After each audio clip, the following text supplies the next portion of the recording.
여러분, 병실 특유의 소독약 냄새, 엄마가 늘 좋아하시던 은은한 편백나무 향이 뒤섞여 있던 그날을 기억하십니까? 저는 차갑게 식어가는 엄마의 손을 붙잡고 앉아 있었죠. 귓가에 울리는 심전도계의 삐삐 소리가 마치 제 심장을 두드리는 것만 같았습니다. 엄마는 얼굴이 창백했고 숨소리는 너무나 가냘팠습니다. 어제 의사 선생님은 오래 버티기 힘드실 거라고 하셨죠. 그런데 갑자기 엄마의 손가락이 움찔하고 움직였습니다. 흐릿했던 눈이 서서히 제 얼굴에 초점을 맞췄습니다. 엄마는 간신히 입을 열었습니다. 모기 소리처럼 작은 목소리로 최 변호사님 좀 불러오너라. 저는 벌떡 일어나 복도로 달려갔습니다. 최 변호사님은 이미 밖에서 기다리고 계셨어요. 엄마와 15년간 함께 일해온 분이셨죠. 어제 엄마가 중요한 일이 있다며 특별히 모셔오라고 하셨거든요. 최 변호사님은 저를 따라 병실로 들어와 서류 가방에서 파일을 꺼냈습니다. 회장님, 무슨 일이십니까? 엄마는 베개에 기댄 채 가쁘게 숨을 몰아쉬었지만 눈빛만은 단호했습니다. 내 명의로 된 해오름 온천 리조트의 모든 자산, 토지, 건물, 운영권을 포함한 전부를 국가에 기부하겠네. 저는 그만 정신이 아찔해져 손에 들고 있던 물컵을 떨어뜨릴 뻔했습니다. 엄마 평생의 피와 땀이 담긴 자산가치 8천억 원에 달하는 온천 리조트를 기부하시겠다니요. 제가 왜? 라고 물으려던 순간 엄마는 제 손을 가볍게 두드리며 조용히 하라는 신호를 보내셨죠. 최 변호사님도 놀라되 물었습니다. 회장님, 진심이십니까? 평생을 바친 곳입니다. 다시 한번 생각해 보시거나 서연 씨에게 일부라도 남기시는 게 아니, 생각할 필요 없네. 엄마는 고개를 저었습니다. 목소리는 약했지만 망설임은 없었죠. 국가에 기부하는 것이 더 큰 가치를 만들 수 있을 거야. 그럼 우리 서연이는? 엄마는 베개 밑에서 기름종이 꾸러미 하나를 꺼내셨습니다. 깨끗한 한지로 2겹이나 쌓여 있었죠. 그것을 제 손에 쥐어주며 말씀하셨습니다. 엄마가 다른 건 못 줘도 이건 꼭 가지고 있어라. 절대 잃어버리면 안 돼. 정말 힘든 일이 생기면 그때 열어보거라. 기름종이 꾸러미는 묵직했습니다. 안에는 둥글고 납작한 무언가가 들어있었죠. 아직 온기가 남아있는 게 마치 갓 구운 호떡 같았습니다. 저는 의아했습니다. 엄마가 임종 직전에 왜 제게 호떡을 주시는 걸까? 하지만 묻지 않았습니다. 그저 꾸러미를 꽉 쥐고 고개를 끄덕였죠. 네, 엄마, 알겠어요.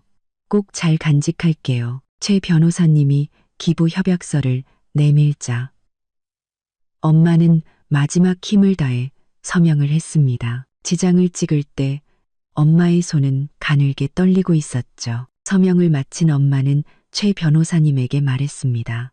후속 절차는 잘 부탁하네. 누구도 끼어들게 하지 말고 특히 우리 서연이 시댁에는 자세한 내용을 알리지 말아주게. 최 변호사님은 고개를 끄덕였습니다. 걱정 마십시오.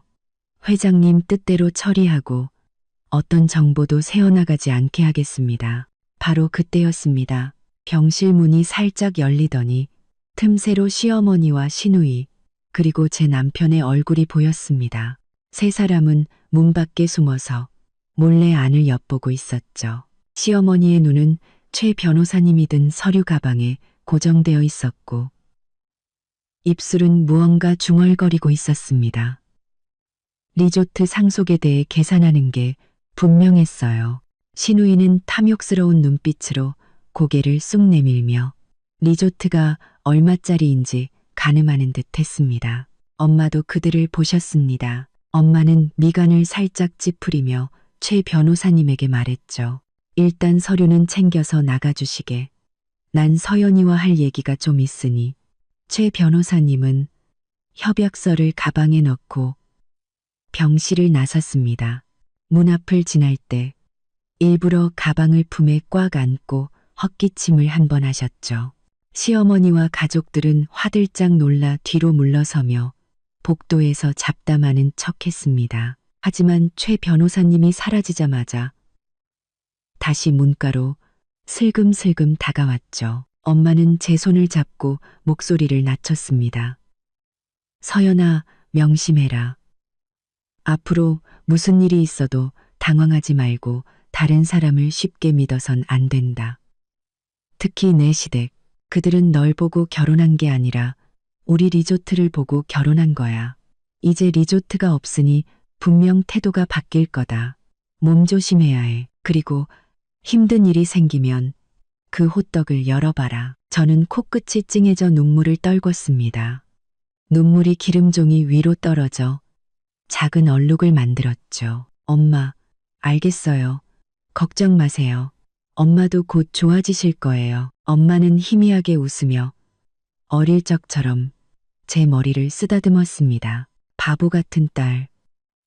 엄마는 내 몸 상태를 잘 안단다. 이제부턴 내 스스로 헤쳐나가야 해. 그 말을 끝으로 엄마의 손이 힘없이 아래로 툭 떨어졌습니다. 삐, 심전도계에서 길고 날카로운 소리가 울려 퍼졌습니다. 의사와 간호사들이 병실로 뛰어들어와 엄마를 둘러쌌습니다. 저는 그 옆에 서서 손에 쥔 기름종이 꾸러미를 부서져라 쥐었습니다. 눈물이 멈추지 않았죠. 이제 제게는 엄마가 없었습니다. 30분간의 심폐소생술 끝에 의사 선생님은 안타까운 표정으로 고개를 저었습니다. 죄송합니다. 저희도 최선을 다했습니다. 저는 침대 곁으로 다가가 엄마의 눈을 조용히 감겨드렸습니다. 엄마의 얼굴은 너무나 평온해서 마치 잠이 든 것 같았죠. 그때 시어머니와 남편, 신우이가 병실로 들어왔습니다. 시어머니는 가짜 눈물을 훔치며 말했죠. 아이고, 김 회장님. 어쩌다 이렇게 갑자기 가셨을까? 아직 젊으신데 너무 안타깝네. 하지만 그 눈은 병실 안을 샅샅이 훑으며 감나가는 물건이라도 남은 게 없는지 찾고 있었습니다. 신우이는 제 팔을 잡고 걱정하는 척 물었습니다. 형님, 너무 상심하지 마세요. 이제 저희가 있잖아요. 그런데 돌아가시기 전에 어머니가 형님한테 무슨 말씀하셨어요? 리조트 얘기는 없었고요. 그럼 그 리조트는 이제 형님 건가요? 저는 손에 쥔 기름종이 꾸러미를 더욱 꽉 쥐며 한 걸음 뒤로 물러섰습니다. 그녀의 손을 피하며 차갑게 말했죠. 리조트 얘기는 없었어요. 그냥 이걸 주셨어요. 저는 일부러 꾸러미를 들어 보였습니다. 호떡인데 배고플 때 먹으라고요. 그 말을 듣자 시어머니와 신우이의 눈빛이 순식간에 싸늘하게 식었습니다. 남편도 미간을 찌푸리며 고작 호떡 하나 하는 표정을 지었죠. 그들은 더 이상 묻지 않고 대충 위로의 말을 몇 마디 건넨 뒤 복도 구석으로 가서 소곤거리기 시작했습니다. 멀리서도 시어머니가 손짓 발짓하며 무언가 설명하고 신우이가 고개를 끄덕이는 모습이 보였습니다. 생각할 필요도 없었죠. 리조트는 사라지고 제 손에 남은 건 호떡 하나뿐이니 이제 저를 어떻게 대할지 작당하고 있는 것이 분명했습니다. 저는 아직 온기가 남은 호떡을 쥐고 오히려 마음이 단단해지는 것을 느꼈습니다. 엄마는 저를 속일 분이 아니에요. 이 호떡 안에는 분명 무언가 숨겨져 있을 겁니다. 시댁이 무슨 짓을 하든 저는 두렵지 않았습니다. 이것이 바로 엄마가 제게 남겨주신 마지막 비장의 카드일 테니까요. 어머니의 장례식 날 하늘은 잔뜩 흐려 있었고 칼날 같은 바람이 뺨을 스쳤습니다. 빈소는 낡은 빌라 거실에 간소하게 차려졌습니다. 조문객 대부분은 엄마와 함께 일했던 옛 직원들이었고 시댁에서는 시어머니와 남편, 신우이, 단 3사람만 왔습니다. 그마저도 빈소 가까이 오지 않고 문가에 서성거렸죠. 저는 방석에 무릎을 꿇고 지전을 태웠습니다. 활활 타오르는 불길에 엄마의 영정 사진이 아른거렸습니다. 지전 한 묶음을 화로에 넣으려는데 누군가 제 팔을 거칠게 잡아챘습니다. 돌아보니 시어머니였습니다. 그녀의 손에는 접힌 종이 한 장이 들려 있었고 얼굴에는 슬픔이라곤 찾아볼 수 없이 조급함만 가득했습니다. 그만 태우고 이리 좀 와봐. 할 얘기가 있으니. 시어머니는 저를 거실 구석으로 끌고 갔습니다. 어찌나 힘이 센지 팔이 아플 정도였죠. 남편과 시누이도 따라와 시어머니 뒤에 서서 제가 물러설 길을 막았습니다. 저는 시어머니의 손을 뿌리치고 팔을 문질렀습니다. 어머님, 무슨 일이시든 장례 끝나고 말씀하세요. 지금은 저희 엄마 빈소예요. 장례가 뭐 대수라고. 시어머니는 들고 있던 종이를 제 얼굴 앞에 들이밀었습니다. 이혼 합의서야. 당장 도장 찍어. 내 엄마가 리조트를 다 기부해버려서 넌 이제 빈털털이잖아. 내 아들이랑 더 살아봤자 무슨 소용 있겠니? 빨리 이혼해야 우리도 홀가분하지. 저는 종이를 노려봤습니다. 이혼 합의서라는 4글자가 유난히 눈에 거슬렸죠. 아래에는 아내 박서연은 자발적으로 모든 재산을 포기하고 집을 나간다는 조항이 적혀 있었습니다. 저는 주머니 속에 든 기름종이 꾸러미를 꽉 쥐었습니다. 단단한 호떡이 마치 제 마음을 지탱해주는 듯했습니다. 재산을 포기하라고요? 저는 코웃음을 쳤습니다. 제가 지훈 씨와 결혼한 2년 동안 그 사람 돈 한 푼 쓴 적 없어요. 오히려 매달 어머님 댁에 생활비로 200만 원씩 드렸고요. 그런데 이제 와서 재산을 포기하고 나가라니요? 그건 네가 좋아서 준 거잖아. 누가 달라고 했어? 시누이가 허리에 손을 얹고 소리쳤습니다. 이제 내 엄마도 죽고 리조트도 없으니 넌 그냥 짐덩어리야. 우리 오빠가 이혼해 주는 걸 고맙게 생각해.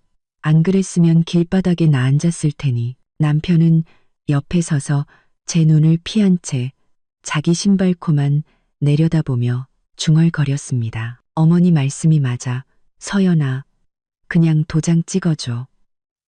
이제 리조트도 없는데 우리 형편도 어려워. 이혼하는 게 너나 나나 서로에게 좋은 거야. 서로에게 좋은 거라고요? 아니면 어머님 댁에 좋은 거겠죠. 저는 그를 쳐다봤습니다. 더 이상 아무런 감정도 잃지 않았죠. 예전에는 그저 우유부단하다고만 생각했는데 이제 보니 그도 시어머니나 시누이처럼 돈밖에 모르는 사람이었습니다. 시어머니는 제가 도장을 찍지 않자 한 걸음 다가와 목소리를 낮췄지만 그 말투는 더욱 가시 돋쳐 있었습니다. 너, 내가 좋게 말할 때 들어. 내 엄마가 리조트를 기부해서 넌 한 푼도 못 건졌어. 내 아들한테 붙어 있어 봤자 뭐 하겠니? 도장 찍으면 조용히 나갈 수 있지만 안 찍으면 우리가 널 쫓아낼 거야. 그때 되면 넌 정말 길바닥에 나앉게 될걸. 그녀는 제 손에 억지로 펜을 쥐어주며 합의서의 서명란을 손가락으로 툭툭 쳤습니다. 빨리 서명해. 우리 아들 앞길 막지 말고. 너 같은 빈털터리 때문에 우리 집안 망하게 할 순 없지.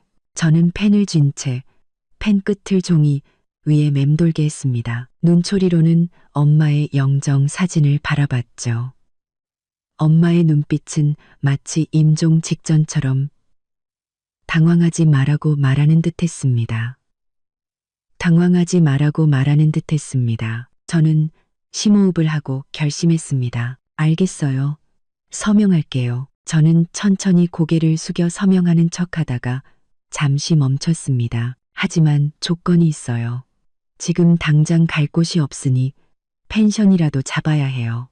거처가 정해지면 그때 구청에 같이 가서 이혼 신고하죠. 동의하지 않으시면 서명 못해요. 시어머니는 제가 겁을 먹었다고 생각했는지 눈을 반짝이며 말했습니다. 문제없어. 펜션은 네가 알아서 구해.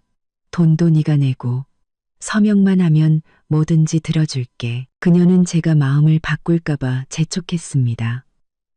빨리, 빨리 서명해. 서명하고 당장 이 집에서 나가. 재수 없으니까. 저는 펜을 쥐고 서명란에 제 이름을 휘갈겨 썼습니다. 일부러 흘렸었죠. 이 합의서가 법적 효력이 없다는 것을 잘 알고 있었습니다. 제 자발적인 의사가 아니었고 그들의 강요 행위 자체가 불법이었으니까요. 하지만 지금 그들과 싸우는 건 무의미했습니다. 일단 그들을 안심시키고 엄마가 말씀하신 이 부장님을 찾아 진짜 비장의 카드를 손에 넣어야 했습니다. 서명을 마치자마자 시어머니는 합의서를 낚아채 보물처럼 접어 주머니에 쑤셔 넣었습니다. 그리고는 손을 휘휘 저으며 말했죠. 자, 이제 됐으니 빨리 내 짐 싸서 나가. 여기서 얼쩡거리지 말고. 시누이는 옆에서 빈정거렸습니다. 형님, 말 바꾸기 없기에요. 서명했으니 이제 와서 딴소리하면 안 돼요.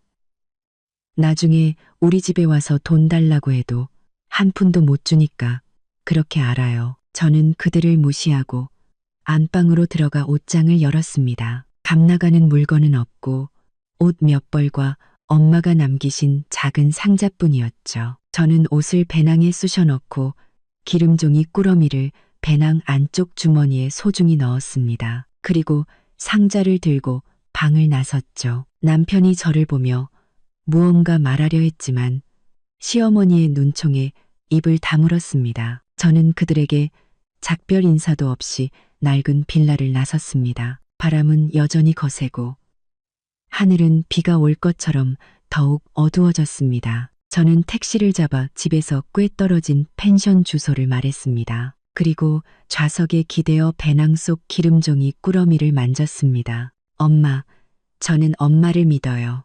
저는 마음속으로 되뇌었습니다. 이 호떡 안에는 분명 저를 구해줄 무언가가 들어있을 거예요. 택시는 30분쯤 달려 작은 펜션 앞에 멈췄습니다. 저는 미리 인터넷으로 창밖 플라타너스 나무가 보이는 작은 방 하나를 예약해 두었죠. 택시비를 내고 상자를 들고 펜션으로 들어갔습니다. 주인 아주머니는 50대쯤 되어 보이는 분이었습니다. 아가씨, 며칠 묵을 거예요. 우선 일주일이요. 괜찮으면 더 있을게요. 방 열쇠를 받아들고 방으로 들어가 문을 잠갔습니다. 그리고 침대에 앉아 그 기름종이 꾸러미를 꺼냈습니다. 너무 오래 쥐고 있어서인지 한지가 구겨져 있었죠. 저는 조심스럽게 한지를 펼쳤습니다. 안에는 정말 호떡이 들어 있었습니다. 엄마가 어떤 방법을 쓰셨는지 이틀이 지났는데도 아직 온기가 남아 있었죠. 노릇하게 구워진 표면에 깨가 솔솔 뿌려져 있어 고소한 냄새가 났습니다. 저는 호떡을 보며 엄마의 마지막 말을 떠올렸습니다. 정말 힘든 일이 생기면 그때 열어보거라. 저는 심호흡을 하고 호떡 양쪽을 잡고 힘을 주어 반으로 쪼갰습니다. 쩍하는 소리와 함께 호떡이 갈라지며 안에서 무언가가 툭 하고 침대 위로 떨어졌습니다. 고개를 숙여보니 그것은 반으로 쪼개진 옥패였습니다. 하얀 옥 위에는 작은 매화 문양이 새겨져 있었고 그 옆에는 작은 쪽지가 놓여 있었습니다. 쪽지에는 엄마의 익숙한 필체로 이렇게 적혀 있었죠. 이 부장님을 찾아가거라. 이 옥패를 보여주고 물건을 받거라. 이 부장님 주소. 서울시 종로구 동번지. 이 부장님, 저는 가슴이 뛰었습니다. 엄마는 예전에 제게 말씀하신 적이 있었습니다. 리조트에 이 시성을 가진 충직한 부장님이 계신데 20년 넘게 엄마를 모셨다고요. 엄마는 이미 모든 것을 준비해 두셨던 겁니다. 이 호떡 안에는 이 부장님을 찾아갈 단서가 숨겨져 있었던 거죠. 저는 옥패를 들어 손바닥에 올려놓았습니다. 차갑고 매끄러운 감촉이 오랫동안 누군가의 손길이 닿았던 물건임을 말해주고 있었죠. 저는 쪽지를 다시 접어 기름종이 꾸러미에 넣고 호떡도 다시 잘 싸서 배낭에 넣었습니다. 창가로 다가가 밖에 플라타노스 나무를 바라보았습니다. 마음이 한결 편안해졌습니다. 시댁 식구들은 제가 빈털터리가 된 줄 알고 이혼 합의서에 도장을 찍으라며 저를 몰아세웠지만 엄마가 이미 저를 위해 길을 열어두셨다는 사실은 꿈에도 모를 겁니다. 내일 당장 이 부장님을 찾아가 엄마가 제게 남기신 것이 무엇인지 확인해야겠습니다. 분명 이 모든 상황을 뒤엎을 수 있는 비장의 카드일 테니까요. 엄마의 피와 땀을 헛되이 만들지 않을 강력한 한방 말입니다. 다음 날 아침 저는 일찍 눈을 떴습니다. 창밖에 플라타노스 나무잎이 바람에 사각거렸죠. 저는 세수를 마치고 배낭에서 기름종이 꾸러미를 꺼내 그 안에 있던 옥패와 쪽지를 외투 안주머니에 넣었습니다. 그리고 엄마가 남기신 호떡은 깨끗한 비닐에 싸서 배낭 옆 주머니에 넣었죠. 엄마의 마지막 선물이었으니까요. 펜션 주인 아주머니는 이미 아래층에서 죽을 끓이고 계셨습니다. 저를 보더니 웃으며 죽 한 그릇을 건네주셨죠. 아가씨, 아침에는 따뜻한 죽이 최고야. 저는 감사 인사를 하고 죽을 먹으며 오늘 할 일을 정리했습니다. 쪽지에 적힌 주소로 가려면 버스를 타고 종로로 가서 동을 찾아야 했습니다. 여기서 꽤 먼 거리였죠. 죽을 다 먹고 그날 숙박비를 내며 주인 아주머니께 말했습니다. 아주머니, 오늘 볼 일이 있어서 나갔다. 저녁에 돌아올게요. 방 좀 부탁드려요. 주인 아주머니는 고개를 끄덕였습니다. 걱정 말고 다녀와. 무슨 일 있으면 전화하고. 저는 버스 정류장에 서서 차를 기다렸습니다. 쌀쌀한 바람에 옷깃을 여몄죠. 이 부장님이 나를 만나주실까? 엄마가 남기신 옥패만으로 나를 믿어주실까? 마음이 조금 불안했습니다. 10분쯤 기다리자 버스가 도착했습니다. 저는 창가 자리에 앉아 휴대폰으로 쪽지에 적힌 주소를 다시 확인했습니다. 동번지, 낡은 아파트, 단지 주소였습니다. 엄마는 예전에 그곳에 옛 직원들이 많이 산다고 말씀하셨죠. 버스는 덜컹거리며 시장과 학교, 작은 마트를 지났습니다. 저는 창밖을 보며 엄마가 해주시던 말씀을 떠올렸습니다. 사람은 농사 짓는 것처럼 꾸준해야 해. 서두르지 말고 한 걸음씩 나아가야 한단다. 그때는 그 의미를 잘 몰랐지만 이제야 알 것 같았습니다. 40분 후 버스는 동 정류장에 도착했습니다. 저는 길을 따라 번지를 찾기 시작했죠. 길 양옆에는 담쟁이 덩굴이 벽을 타고 오르는 낡은 건물들이 늘어서 있었습니다. 5분쯤 걸었을까 드디어 번지 아파트 팻말이 보였습니다.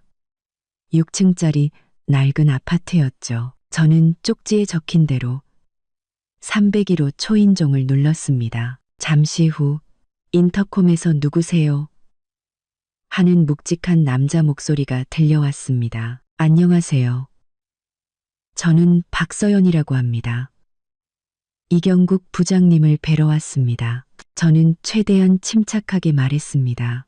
저희 어머니 김은숙 회장님께서 보내셔서 왔습니다. 인터콤은 몇 초간 침묵하다가 잠시만 기다리세요라는 목소리가 들려왔습니다. 1분쯤 지났을까 철컥 소리와 함께 현관문이 열렸습니다. 저는 3층으로 올라갔습니다. 301호 문은 이미 열려 있었고 문 앞에는 60대쯤 되어 보이는 어르신 한 분이 서 계셨습니다. 머리는 희끗희끗했고 단정한 회색 재킷을 입고 계셨죠. 그분이 이 부장님인 듯 했습니다. 이 부장님은 저를 위아래로 훑어보며 물었습니다. 김 회장님 따님이 맞소. 증표가 있소.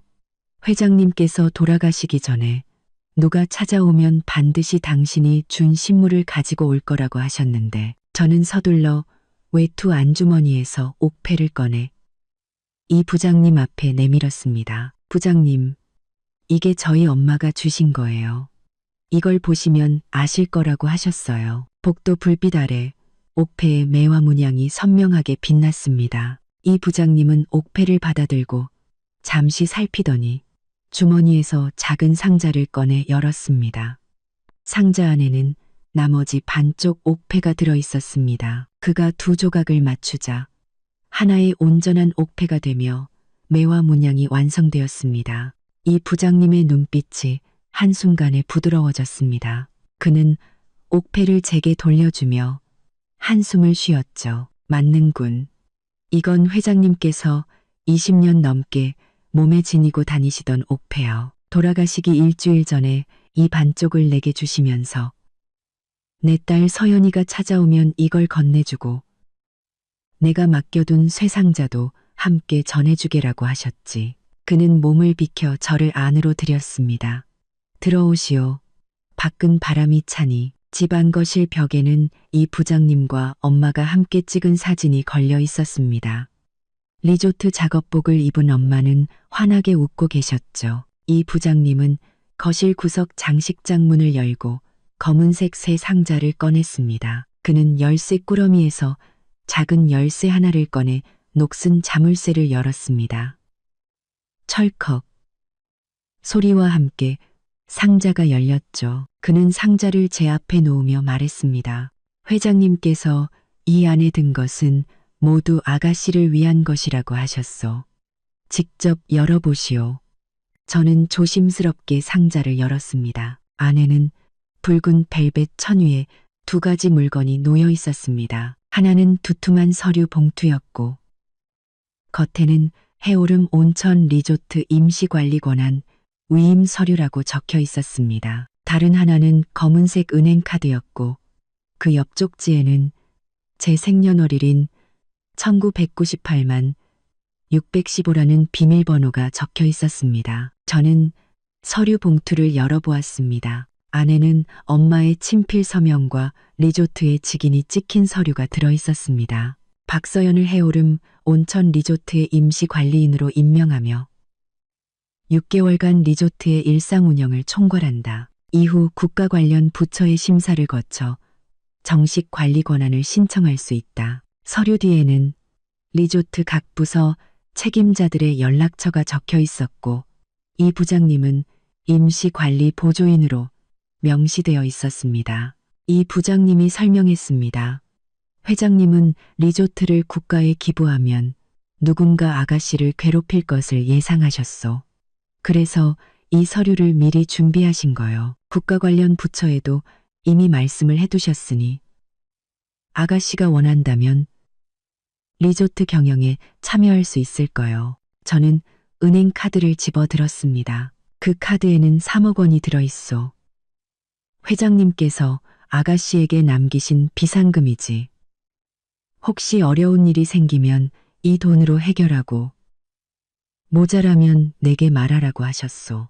내게도 예비 자금을 맡겨두셨으니 저는 은행 카드를 쥔 손이 떨리는 것을 느꼈습니다. 엄마는 너무나 치밀하게 모든 것을 준비해 두셨던 겁니다.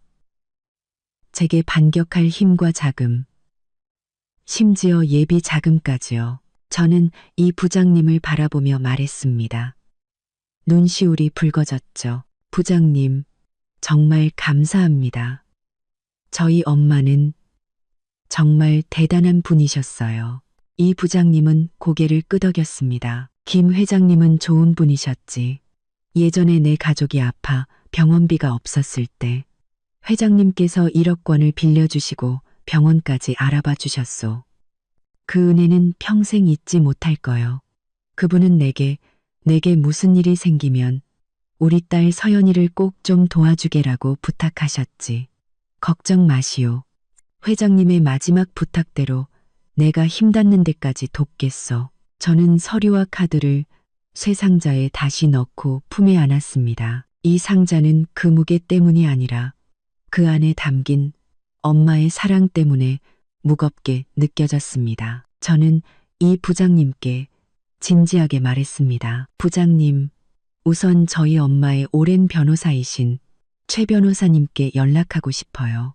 저희 시댁 상황을 좀 알아봐 달라고요. 어제 그들이 저에게 이혼 합의서에 강제로 도장을 찍게 하고 재산을 모두 포기하라고 했어요. 이 부장님은 미간을 찌푸리며 분노했습니다. 그런 파렴치한 인간들이 있나. 회장님이 돌아가시자마자 그런 짓을 하다니. 걱정 마시오. 최 변호사님은 나도 잘 아는 사이니 내가 바로 연락하겠소. 함께 방법을 찾아봅시다. 저는 고개를 끄덕였습니다. 마음이 한결 든든해졌죠. 이 부장님의 도움, 엄마가 남기신 관리 권한과 비상금, 그리고 최 변호사님의 법적 지원까지 저는 더 이상 혼자가 아니었습니다. 시댁 식구들은 제가 의지할 곳 없는 빈털터리인 줄 알겠지만 엄마는 이미 저를 위해 모든 길을 닦아놓으셨습니다. 이제 반격은 저의 차례였습니다. 이 부장님은 제 앞에서 바로 최 변호사님에게 전화를 걸어 스피커폰으로 바꿨습니다. 최 변호사님의 목소리가 금세 들려왔죠. 이 부장님, 웬일이십니까? 최 변호사님, 저 이경국입니다. 지금 서연 아가씨가 제 집에 와 있습니다. 이 부장님은 제게 눈짓을 보내며 차분하게 말했습니다. 회장님께서 제게 맡기셨던 쇠상자는 아가씨에게 무사히 전달했습니다. 임시관리 위임 서류와 비상금 모두 확인했고요. 그런데 아가씨에게 문제가 좀 생겼습니다. 어제 시댁에서 강제로 이혼 합의서에 도장을 찍게 하고 재산을 모두 포기하라고 했다는군요. 언제 시간이 되시는지 오셔서 함께 대책을 논의했으면 합니다. 전화기 너머로 잠시 침묵이 흘렀습니다. 이내 최 변호사님의 목소리가 엄숙하게 들려왔죠. 그런 일이 있었군요. 회장님이 돌아가시자마자 그런 짓을 하다니. 서연 씨에게 걱정 말라고 전해주십시오. 마침 지금 다른 일이 없으니 40분 뒤에 부장님 댁으로 가겠습니다. 자세한 이야기는 만나서 하시죠. 네, 기다리겠습니다. 이 부장님은 전화를 끊고 저를 보며 웃었습니다. 최 변호사님은 믿을 만한 분이요. 그분이 도와주시면 시댁의 그깟 수작은 아무것도 아니지. 저는 고개를 끄덕이며 안심했습니다. 그때 이 부장님이 거실에서 누군가와 낮은 목소리로 통화하시더니 제가 화장실에서 나오자 굳은 얼굴로 말했습니다. 아가씨, 방금 창밖을 보니 신우이가 우리 아파트 입구에서 서성이고 있어. 아무래도 아가씨를 미행한 것 같은데. 저는 깜짝 놀랐습니다. 펜션에서 나올 때 분명 주위를 살폈는데 신우이가 따라붙었을 줄은 몰랐습니다. 제가 눈치채지 못했어요. 아마 제가 뭘 받았는지 감나가는 건지 확인하러 온 걸 거예요. 이 부장님은 창가로가 커튼을 살짝 젖히고 밖을 내다봤습니다. 아직도 있군. 나무에 기대서 휴대폰 보는 척하고 있어. 하지만 걱정 마시오. 회장님께서 누가 찾아와 소란을 피울까봐 우리 집 현관과 복도에 CCTV를 설치해두라고 하셨소.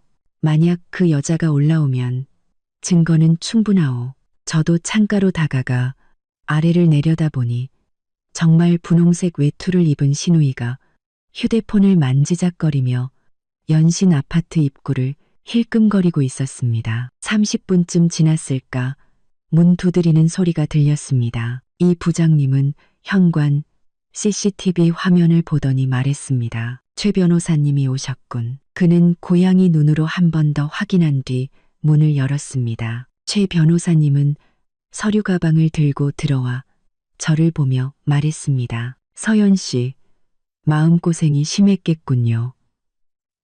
이 부장님께 대강 이야기는 들었습니다. 어제 시댁에서 강제로 이혼 합의서에 서명하게 한 일, 자세히 말씀해 주시겠어요? 제가 막 입을 열려던 순간 쾅 하는 소리와 함께 현관문이 흔들렸습니다. 이 부장님은 CCTV 화면을 보더니 얼굴이 굳어졌습니다. 이런, 신우이가 올라왔소. 옆집 문을 두드리며 사람 잘못 찾은 척하다가 우리가 문 여는 틈을 노리려는 모양이요. 그의 말이 끝나자마자 현관문에서 신우이의 목소리가 들려왔습니다. 형님, 안에 있는 거 다 알아요. 문 열어요. 엄마가 할 말이 있대요. 이 부장님은 우리에게 거실에 있으라 말하고 현관으로 가문 너머로 소리쳤습니다. 누구신데 남의 집 앞에서 소란이요.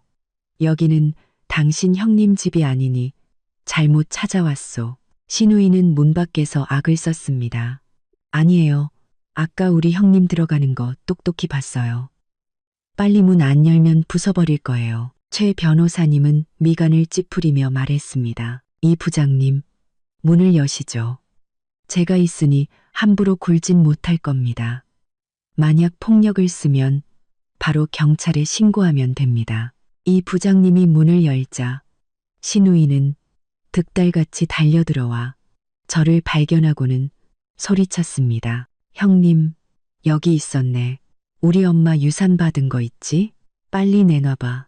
그녀는 제 앞에 놓인 쇠 상자를 낚아채려 했습니다. 저는 상자를 품에 꼭 안고 뒤로 물러섰습니다. 이건 우리 엄마 유품이야.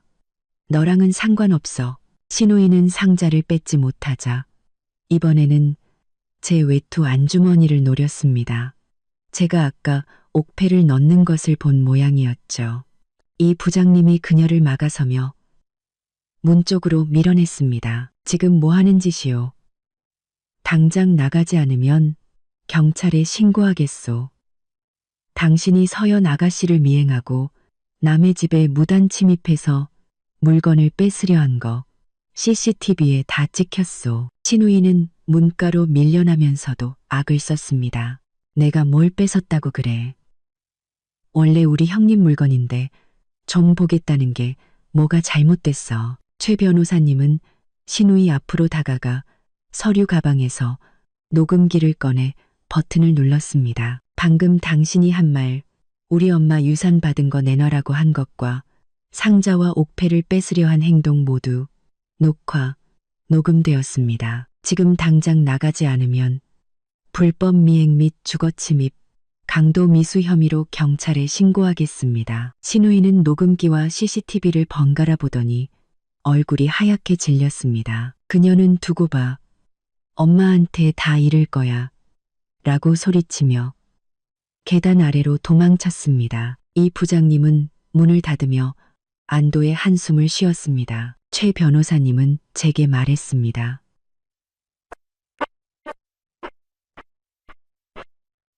서연 씨, 지금 확보한 증거만으로도 신우이를 고소할 수 있습니다. 만약 앞으로 또 서연 씨를 괴롭힌다면 주저없이 법적 조치를 취해야 합니다. 저는 쇠상자를 안고 안도의 한숨을 내쉬었습니다. 이 부장님과 최 변호사님이 아니었다면 오늘 옥패와 서류를 모두 빼앗겼을지도 모릅니다. 저는 최 변호사님께 말했습니다. 변호사님, 이 상자 안에 엄마가 남기신 온천 리조트 임시관리 위임, 서류와 비상금, 3억 원이 든 카드가 있어요. 우선 저희 시댁 재산 상황을 좀 조사해 주세요. 제가 매달 드린 생활비로 뭘 했는지, 그리고 그들이 강요한 이혼 합의서가 정말 무효인지 확인하고 싶어요. 최 변호사님은 서류를 훑어보더니 고개를 끄덕였습니다. 걱정 마십시오. 이혼 합의서는 강요에 의한 것이므로 명백히 무효입니다. 법원에 무효 소송을 제기할 수 있습니다. 시댁 재산 상황은 제 비서를 통해 은행 거래 내역과 부동산 등기 정보를 확인해 보겠습니다. 금방 결과가 나올 겁니다. 이 부장님이 덧붙였습니다. 만약 서연 아가씨 돈으로 산 재산이 있다면 즉시 가압류 신청을 해야 합니다. 그들이 아가씨 것을 함부로 차지하게 둘 순 없소. 저는 고개를 끄덕였습니다. 제 마음속에 투지가 불타올랐습니다. 저는 더 이상 시댁에 휘둘리던 과거의 박서연이 아니었습니다. 이제 제게는 엄마가 남겨주신 강력한 무기들과 든든한 조력자들이 있었습니다. 이제부터는 제가 빼앗긴 모든 것을 되찾을 차례였습니다. 다음 날 아침, 저와 이 부장님은 온천 리조트로 향했습니다. 리조트 책임자들을 만나 제 임시관리 권한을 공식적으로 알리고 남편과 시어머니의 리조트, 내 모든 특혜를 박탈하기 위해서였죠. 아파트 단지를 나서자마자 어제 그 분홍색 외투를 입은 시누이가 웬 중년 남자를 데리고 우리 앞을 막아섰습니다. 형님, 오늘 어디 가시나 봐요? 어제 그 옥패 내놓기 전에는 한 발짝도 못 움직일 줄 알아요. 이 부장님이 제 앞을 막아서며 차갑게 말했습니다. 어제 무단 침입한 것도 모자라 오늘은 사람까지 데려와 길을 막는 거요? 경찰서에 가고 싶은 모양이지? 경찰. 무서울 줄 알아요? 시누이는 저를 노려보며 소리쳤습니다. 그 옥패, 우리 엄마 유산이니까 당연히 우리 집에도 지분이 있는 거야. 빨리 내놓지 않으면 우리 오빠 시켜서 당장 이혼하고 위자료 한 푼도 못 받게 할 줄 알아요. 그녀는 제게 달려들려 했고 옆에 있던 남자도 이 부장님을 막으려는 듯 앞으로 나섰습니다. 이 부장님은 재빠르게 시누이의 손목을 잡아 뿌리쳤습니다. 그리고 아파트 입구의 CCTV를 가리키며 소리쳤죠. 똑똑히 보시오. 이 동네는 CCTV 천지요. 당신이 외부 사람을 데려와 길을 막고 협박하는 거 전부 녹화되고 있소. 지금 당장 경찰에 신고해서 당신을 업무방해와 협박죄로 체포하게 만들 수 있단 말이오. 시누이는 머리 위에 CCTV를 보고는 옆에 있던 남자에게 말했습니다. 오빠, 저 옥패만 뺏어주면 200만 원 줄게. 저것만 있으면 리조트에서 한몫 챙길 수 있단 말이야. 하지만 남자는 이 부장님의 단호한 표정과 CCTV를 보더니 손을 내저으며 뒷걸음질 쳤습니다. 아가씨, 난 못하겠소. 남의 물건 뺏는 건 범죄야. 난 감옥 가기 싫소. 그는 그렇게 말하고는 뒤도 돌아보지 않고 사라져버렸습니다. 시누이는 혼자 남게 되자 기세가 한풀 꺾였지만 여전히 제 안주머니를 노려보며 소리쳤습니다. 형님, 나 화나게 하지 마요. 옥패 안 내놓으면 내가 리조트에 쫓아가서 형님이 우리 집 물건 훔쳤다고 소문낼 거야. 저는 이 부장님 뒤에서 나와 그녀를 차갑게 바라보며 말했습니다. 가서 소문 내보시죠. 우리 엄마가 돌아가시자마자 시댁에서 날 어떻게 내쫓으려 했는지, 엄마 유품까지 뺏으려 했는지, 리조트 사람들이 누구 편을 들 것 같아요? 그리고 이 옥패는 우리 엄마가 20년 넘게 간직하신 유품이에요. 당신들과는 아무 상관없어요. 설령 당신이 이걸 뺏는다 해도 소용없을 겁니다. 나머지 반쪽은 이 부장님이 가지고 계시니까요. 시누이는 옥패가 반쪽짜리라는 말에 충격을 받은 듯 멍하니 서 있었습니다. 그때 이 부장님이 휴대폰을 꺼내 112를 누르는 척하며 말했습니다. 마지막 경고다. 당장 사라지지 않으면 신고하겠다. 어제와 오늘의 모든 증거는 이미 확보되어 있다.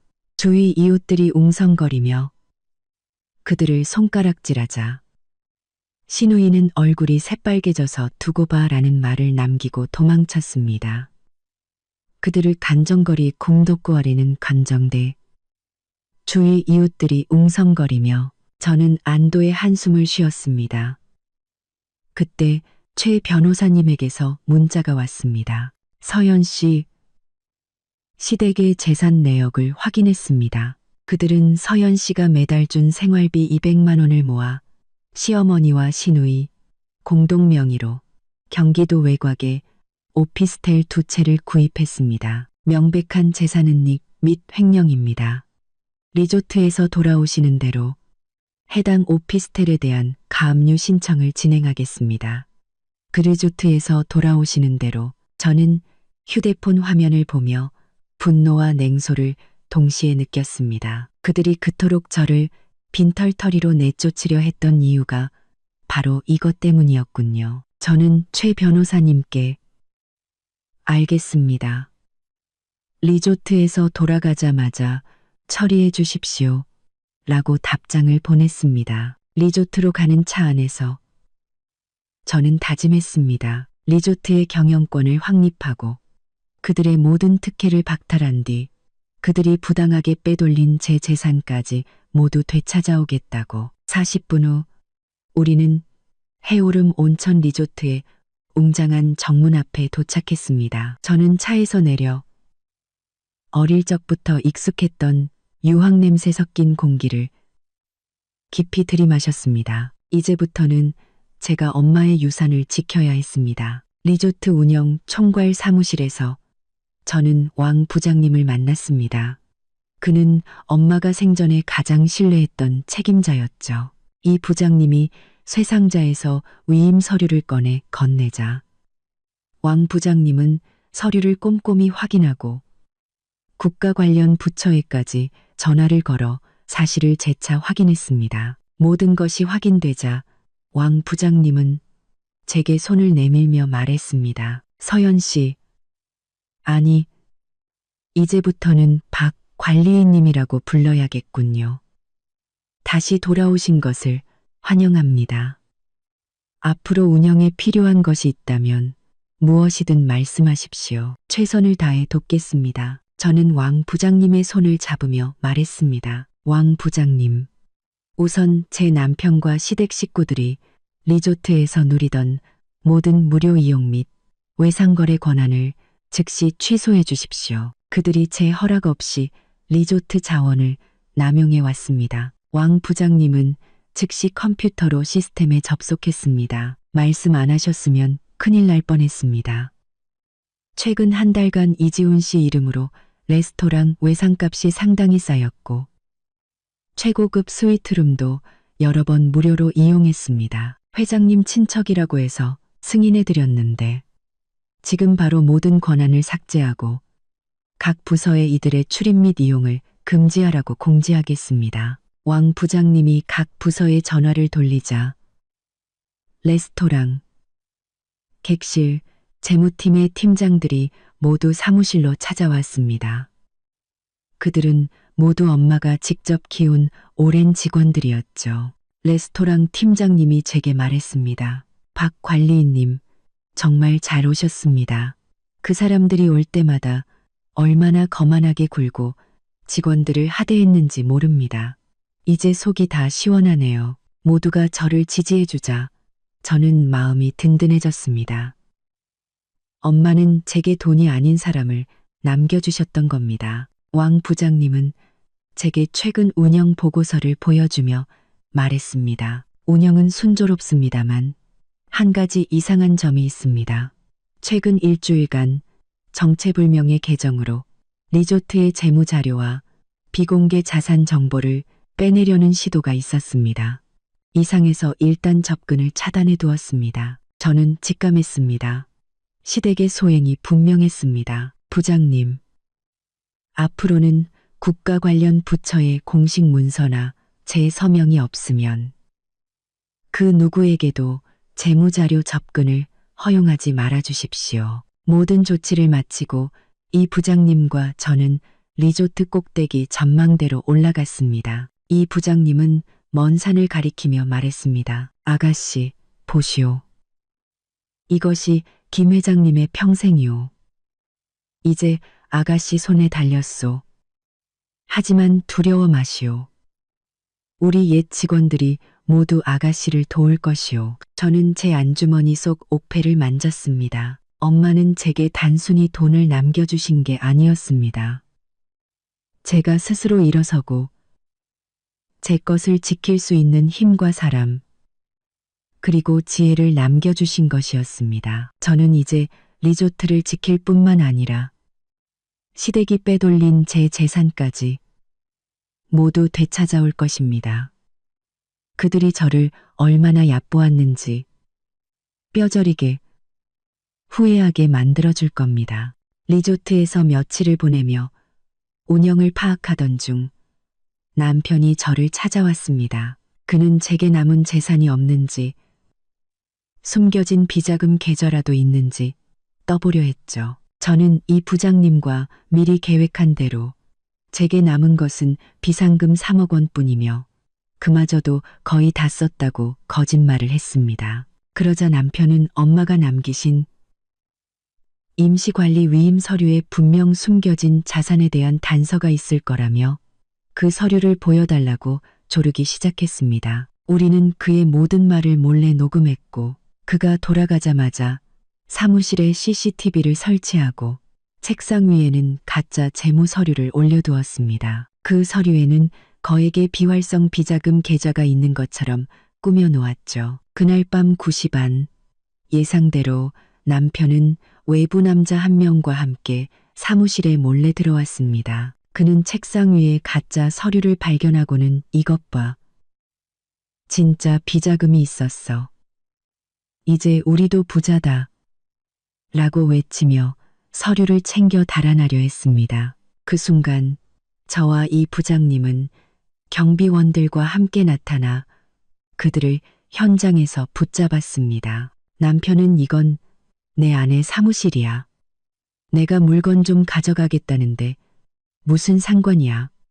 라고 소리쳤지만 우리는 그의 절도 시도 장면이 담긴 CCTV 영상과 낮에 그가 비자금을 찾으면 나눠 갖자고 말했던 녹취록을 들려주었습니다. 증거 앞에 남편은 모든 것을 자백했습니다. 시어머니가 서류를 훔쳐오면 큰돈을 만질 수 있다며 자신을 부추겼다고요. 우리는 즉시 경찰에 신고했고 남편과 그가 데려온 남자는 절도 미수 혐의로 현장에서 체포되었습니다. 남편이 체포되자 시어머니와 시누이는 다음날 아침 리조트로 쳐들어와 로비에서 드러누워 소리를 지르며 난동을 부렸습니다. 제가 일부러 함정을 파서 아들을 감옥에 보냈다며 당장 고소를 취하하지 않으면 리조트를 부숴버리겠다고 협박했죠. 저는 몰려든 손님들 앞에서 그들이 제 돈으로 몰래 오피스텔 2채를 산 증거인 등기부등본 사진을 보여주었습니다. 그리고 지금 당장 난동을 멈추고 오피스텔을 돌려주지 않으면 아들뿐만 아니라 당신들까지 횡령죄로 고소해서 감옥에 보내겠다고 경고했습니다. 자신들까지 감옥에 갈 수 있다는 말에 시어머니와 시누이는 결국 꼬리를 내리고 저를 따라 사무실로 들어왔습니다. 그들은 아들의 형량을 줄여주는 조건으로 오피스텔을 제게 돌려주고 그동안 제 카드로 쓴 돈까지 모두 갚겠다는 각서에 서명했습니다. 그 후 우리는 변호사와 함께 구청과 은행을 방문했습니다. 오피스텔은 제 명의로 다시 이전되었고 시댁 식구들이 제 카드로 명품 가방과 보석을 사며 쓴 1억 원이 넘는 돈도 모두 받아냈습니다. 모든 것을 잃고 빚까지 떠안게 된 시댁 식구들은 결국 살던 집을 팔고 월세방으로 쫓겨나게 되었죠. 이혼 소송이 열리던 날 법원은 남편의 명백한 과실을 인정하여 그에게 위자료 지급 및 전 재산 포기를 명령했습니다. 남편은 절도 미수 혐의로 징역 6개월을 선고받고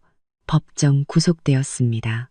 그는 제게 미안하다, 내가 탐욕에 눈이 멀었다며 용서를 구했지만 저는 아무 대답도 하지 않았습니다. 모든 것이 끝나고 저는 국가 관련 부처의 공식 심사를 통과하여 해오름 온천 리조트의 정식 공동 운영 책임자가 되었습니다. 저는 리조트의 수익금 일부와 시댁으로부터 돌려받은 돈을 합쳐 여성 자립 지원재단을 설립했습니다. 저처럼 배우자나 시댁에게 부당하게 재산을 착취당한 여성들에게 법률 상담과 임시거처를 제공하고 창업을 꿈꾸는 여성들에게는 초기 자금을 지원하는 재단이었죠. 재단 창립 기념 공유회에서 저는 엄마가 남겨주신 호떡 이야기를 들려주었습니다. 가장 가치 없어 보이는 것 안에 가장 강력한 비장의 카드가 숨겨져 있을 수 있습니다. 가장 절망적인 순간에도 우리에게는 이미 돌아갈 길이 마련되어 있을지 모릅니다. 저는 제 경험을 통해 얻은 3가지 교훈을 공유했습니다. 첫째, 내 돈은 내가 지켜야 합니다. 탐욕스러운 사람에게 베푸는 친절은 결국 나를 향한 칼날로 돌아옵니다. 둘째, 어떤 상황에서도 나를 지켜줄 비상계획을 세워두어야 합니다. 그것이 비상금이든 믿을 만한 조력자든 말이죠. 셋째, 부당한 대우에는 단호하게 맞서야 합니다.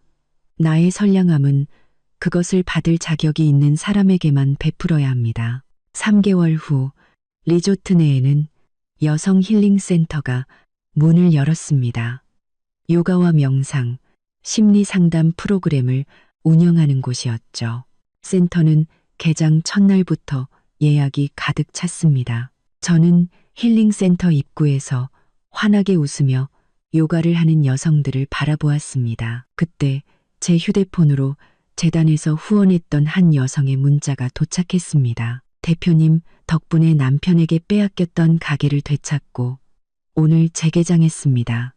대표님처럼 저도 다른 어려운 여성들을 돕는 사람이 되겠습니다. 저는 문자 메시지를 보며 제 안주머니에 늘 간직하고 있던 옥패를 만졌습니다. 이제야 엄마의 깊은 뜻을 알 것 같았습니다. 엄마가 제게 남겨주신 것은 돈이나 재산이 아니었습니다. 그것은 바로 스스로 일어서는 능력, 다른 사람의 마음을 얻는 진심, 그리고 더 나은 세상을 만드는데 기여할 수 있다는 가치였습니다. 그리고 그 모든 지혜는 볼품없던 호떡 하나에서 시작되었습니다. 저는 앞으로도 이 리조트를 지키고 재단을 운영하며 더 많은 여성들이 자신의 삶의 주인이 될 수 있도록 도울 것입니다. 그것이 엄마의 유산을 가장 가치 있게 사용하는 방법이자 제 자신에게 가장 떳떳한 길이니까요.